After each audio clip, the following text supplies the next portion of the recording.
बिस्मिल्लाहिर्रहमानिर्रहीम। Welcome back in my channel PK desi herbal. दोस्तों, आज की इस वीडियो में हम बात करेंगे हमल ठहर जाने की 5 अहम और पहली निशानियां कौन कौन सी हैं।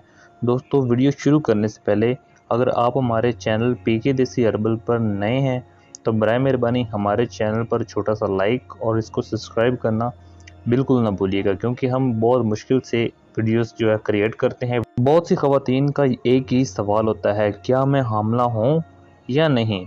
इस महीने के पहले दिन तक इस तरह के एक अहम सवालात का जवाब देने के लिए औरत अलामात ज़ाहिर करने की कोशिश करती है। चलो इस बात के बारे में भी आज बात करते हैं कि ऐन मुताबिक निशानियां कौन कौन सी होती हैं। सबसे पहले आप अपने जिस्म के स्कैबर और बगैर जज्बात के स्कैन बनाने की कोशिश करें।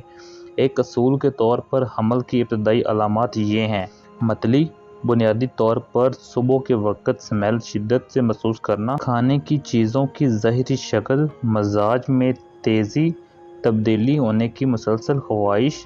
इन अलामात का ये मतलब नहीं है कि आप वाकई ही बच्चे के मुंतज़िर हैं, लेकिन तसव्वुर के तौर पर हफ्ते में हामला महसूस कैसे हो सकती हैं। आएँ इस बारे में मज़ीद तफसीलात जानते हैं।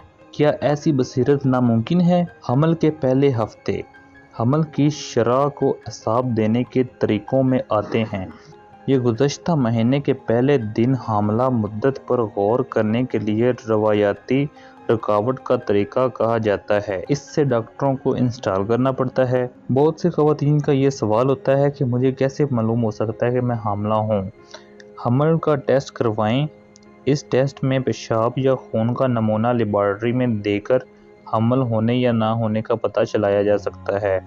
अपने शहर के किसी अच्छे मेडिकल स्टोर से घर पर टेस्ट करने का सामान भी लाया जा सकता है। मसलन इसके लिए एक्सैक्ट नामी किट किसी भी अच्छे मेडिकल स्टोर से खरीदी जा सकती है और आप अपना टेस्ट घर पर खुद ही कर सकती हैं। उम्मीद करता हूँ कि आपको हमारी ये छोटी सी वीडियो पसंद आई होगी। अगर पसंद आई है तो बराए मेहरबानी हमारे चैनल पीके देसी हर्बल को सब्सक्राइब, लाइक और शेयर करना बिल्कुल ना भूलिएगा। Thank you for watching. अल्लाह हाफिज़।